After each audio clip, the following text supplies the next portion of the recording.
चारों मेहमान हमारे साथ जुड़े हुए हैं बिना ब्रेक के। अब ये बहस चलने वाली है। अब देखिए मेरे दो मेहमान तो अभी भी इंतजार में हैं। आपने 3 सवालों का जवाब नहीं दिया अजीज जी, आप जरा जवाब दे दे तो मैं फिर एमएच खान साहब के पास भी जाऊं।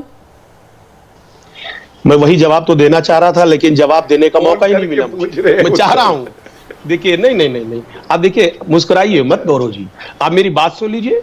आपने तमाम बड़ी बड़ी बातें की। आप बताइए ना, उत्तर प्रदेश में आज जो बेरोजगार है ना, उस पर लाठियां भांजी जो गई हैं, वो परेशान है, हैरान है। आखिर क्यों? कितनी नौकरियां दी आप बताइए। हमने अपने रिज्यूम में 9.5, सुनिए मेरी बात, सुनिए ना, 9.5 लाख नौकरियां दी। और कहिए तो सूची पढ़ के सुना दूं, अभी सुन लीजिए मेरी बात, सुनना चाहो तो सुना दूं। बेसिक शिक्षा विभाग में सरकारी नौकरी 9.5 लाख दी।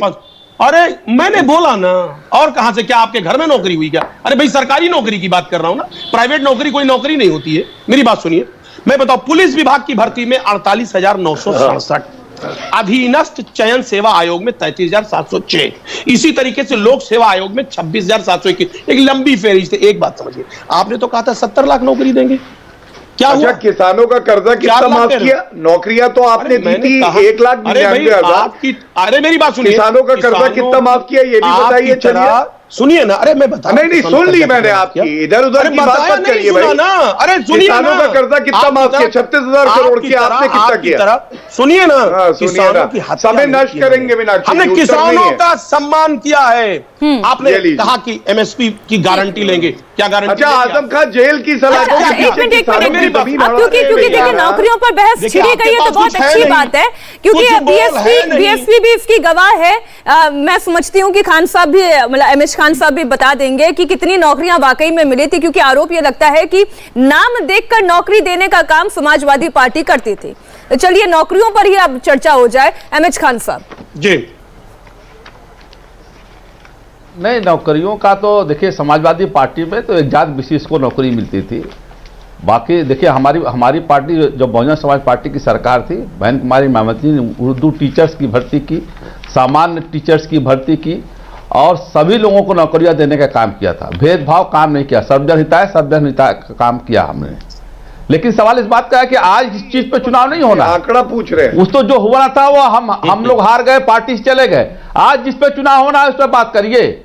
आज महंगाई चरम सीमा पर है, पेट्रोल डीजल का दाम चरम सीमा पर है, किसान मारा जा रहा है, थाली चढ़ाई जा रही है, किसानों को पीटा जा रहा है, नौजवानों को पीटा जा रहा है, जो छात्र हैं उनको दौड़ा दौड़ा के पुलिस उत्तर प्रदेश से पीट रही है, नाबालिग लड़कियों के साथ रेप हो रहा है। आज इस पे चुनाव होना है मीनाक्षी जी। पुरानी बातों पर चुनाव खत्म हो गया, दोनों पार्टियां चली गई, सत्ता से बाहर हो गई। अब जो सत्ता में बैठा है उससे सवाल पूछा जाएगा। आप ये मानते हैं कि नौजवान नौकरियां मांग रहे हैं, क्यों मारी जा रही है? सर मैं समझ गई आपकी बात, आप लेकिन ये कहना चाहते हैं ना कि लॉ एंड ऑर्डर एक बड़ा मसला है। संगीत रागी जी, ये मुद्दा तो आज उठेगा, कल उठेगा, और जब चुनाव होगा तब ये मुद्दा उठेगा। मैं एक सवाल पूछता हूँ भाटिया जी से, मैं एक सवाल पूछता हूँ, हाथरस कांड में जो लड़की के साथ रेप हुआ था और एडीजी लॉ ऑर्डर ने कहा था रेप नहीं हुआ, तो क्या एडीजी लॉ ऑर्डर को हटाया इन्होंने? ठीक है, अगर नहीं हटाया तो जवाब दीजिएगा, लेकिन पहले मैं संगीत रागी जी के पास गई हूँ। रागी साहब, लॉ एंड ऑर्डर मुद्दा था, है और रहेगा। देखिए मीनाक्षी, सबसे पहले तो अजीज खान की बेहूदगी, असभ्यता भरी और व्यक्तिगत टिप्पणी के प्रति मैं विरोध दर्ज करता हूं चैनल के साथ। किसी भी व्यक्ति को व्यक्तिगत टिप्पणी करने की और बेहूदगी करने की इजाजत मैं नहीं दूंगा। जितना अजीज खान पढ़ा होगा शायद उससे 5 गुना ज्यादा मेरी अपनी व्यक्तिगत एकेडमिक प्रोफाइल है। इसलिए अजीज खान, व्यक्तिगत टिप्पणी और बेहूदगी करने से आइंदा से आप बचें। मैं बहुत खुल करके बोल रहा हूं और बहुत चैलेंजिंग टोन में ये बोल रहा हूं। मुझे ऐसी बेहूदगी और असभ्यता बिल्कुल बर्दाश्त नहीं है। रागी साहब देखिए, आपने अपनी आपत्ति दर्ज कराई। सुनो, तमीज रखो अजीज, तमीज रखो तुम। अरे तुम करके बात ना करें ना। आपने खुद ही बता दिया, आपने अपने बचा कुछ नहीं है, पूरा घबराओ। एक मिनट, संगीत जी आप पढ़े लिखे व्यक्ति हैं, संगीत जी आप पढ़े लिखे व्यक्ति हैं, जानकार हैं, मुद्दे पर बात करें। तुम हिंदू अरे संगीत जी क्यों तुम करके बात करें? आदमी तुम हो और हम यदि हिंदुओं के पक्ष में बात करना शुरू कर दें तो तुम्हें डर लगने लगता है, बात करने का, तुम्हें दर्द होने लगता है बात करने का। तुम मुसलमानों को पोलराइज करो, बात कैसे किया पूरे जाता है? देश में पूरे देश को सही बात खड़ा कर दो। कहते हो तुम बहुत पढ़े लिखे आदमी हो और मवालिक जाहिल आदमी हो, तुमसे बड़ा जाहिल मैंने नहीं देखा। जाहिल आदमी मदरसों के अंदर जो है वो रेडिकल इस्लाम को हवा भरो करता है। हम बोले तो तुमको दर्द शुरू होता है। आप पढ़े लिखे नहीं और जाहिल आदमी हो। बात करने का तमीज नहीं है तुम्हें, कैसे बात किया जाता है? मैंने मुद्दे पर पूछा था, शर्म नहीं आती है? मैंने टेलीविजन पे बैठ करके बदतमीजी करते हो। देखिए व्यक्तिगत टीका टिप्पणी में मैंने शुरुआत में भी बोला इससे बचे। आप सभी लोग पढ़े लिखे हैं, अलग अलग समाज से आ रहे हैं और यहाँ पर एक स्वस्थ चर्चा के लिए बैठे हैं। संगीत रागी जी मुद्दे पर बोले, समय नष्ट हो रहा है। And I want to give him this back. I want to give this man back because you are having like an already done sir, already done. Now go ahead. अब आप मुद्दे पर बोले। लॉ एंड ऑर्डर चर्चा का विषय था, है और रहेगा। सवाल ये था कि यदि समाजवादी पार्टी की सरकार उत्तर प्रदेश में आती है तो हिंदुओं के लिए वह काला दिन होगा, इसलिए कि कैराना घटेंगे, तालिबानी मानसिकता जिंदा होगी। इनको रोकिए। ये ठीक है रागी जी, आपने अपनी बात रखी, लेकिन खान साहब देखिए खान साहब, मैंने नाहिद हसन का जिक्र किया था। देखिए रागी जी की टिप्पणी के इधर, रागी जी की टिप्पणी के इधर अजीज खान साहब मेरे सवाल का तो जवाब देना।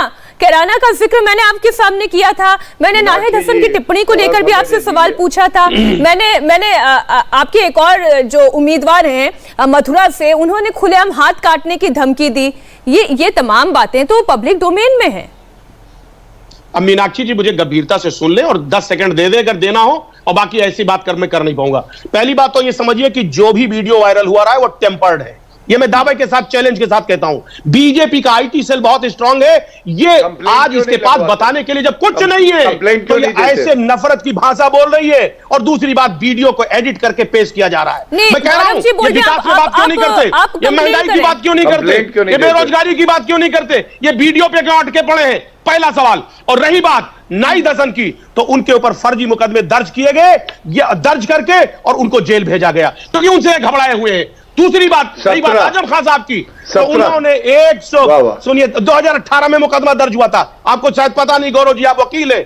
दूसरी बात, आजम खान साहब के ऊपर जितने भी आरोप लगाए सब बेबुनियाद हैं। इन्होंने कहीं इनकी मानसिकता है, ये नहीं चाहते पॉलिटिकल वेंडेटा, पढ़े लिखे। ठीक है, आरोप गौरव जी आपकी पार्टी पर है, भारतीय जनता पार्टी पर आरोप है कि पॉलिटिकल वेंडेटा है, वीडियो टेम्पर्ड है, आरोप जो है एक के बाद एक झूठे लगाए जा रहे हैं, पॉलिटिकल वेंडेटा। देखिए मीनाक्षी जी, मैंने 3 सवाल पूछे थे। पहला मैंने पूछा किसानों का कितना कर्जा माफ, बाबा जी का ठुल्लू किया था इसलिए बता भी नहीं पाए, हमने 36,000 करोड़। मैंने दूसरा सवाल पूछा शौचालय कितने बनवाए, हमने 2 करोड़ 61 लाख, इन्होंने कोई उत्तर नहीं दिया, नील बटा सन्नाटा। तीसरा झूठ बोल गए, मैंने कहा सरकारी नौकरी हमने 4.5 लाख दी, इन्होंने दी थी 1,99,000, गलत झूठा आंकड़ा दे दिया। लेकिन आज मैं एक बात जरूर कहूंगा, हाँ मैं वकील हूं, डॉक्टर अजीज खान, आजम खां को किसानों की जमीन हड़पने के लिए बेल नहीं दी 2 साल से। उच्च न्यायालय और सर्वोच्च न्यायालय में आपका विश्वास है कि नहीं है? किसानों की जमीन ही हड़प रहे थे ना। नाहिद हसन पे एक झूठा मुकदमा, 17 FIR है नाहिद हसन पे। और मैं एक बात कहूंगा मीनाक्षी जी, दर्शक देख रहे हैं, 1 रुपए का मुआवजा देते थे किसानों को जब उनकी फसल नष्ट हो जाती थी। 36,000 करोड़ रुपए हमने माफ किए, जनता वोट किसे देगी? ये गरीब को घास की रोटी खिलवाते थे, हमने उनको 15 करोड़ ऐसे लाभार्थी हैं जिनको मुफ्त राशन दिया है कोविड के समय में पिछले 1.25 साल से, किसको वोट देगी? और तीसरी बात, 25 करोड़ टीके लगाए हैं योगी आदित्यनाथ जी ने, उत्तर प्रदेश में सुनिश्चित किया है। ये बोल रहे थे बीजेपी का टीका है, जनता वोट किसको देगी? आप बातें जो मैं रख रहा हूं, कोई व्यक्ति हो, गरीब हो, पिछड़ा हो, युवा हो, महिलाएं हो, कोई भी अगर ये सुनेगा तो वो विकास के लिए वोट करेगा। ये जालीदार टोपी वाले जो आके लाल टोपी पहन के गुंडागर्दी करते हैं, जो इनकी लिस्ट में दिखाई देता है, उसके लिए कतई वोट नहीं करेगा। इंडिया टीवी हर वक्त हर जगह डाउनलोड करने के लिए सर्च करें India TV news Google play store या ऐप स्टोर पर।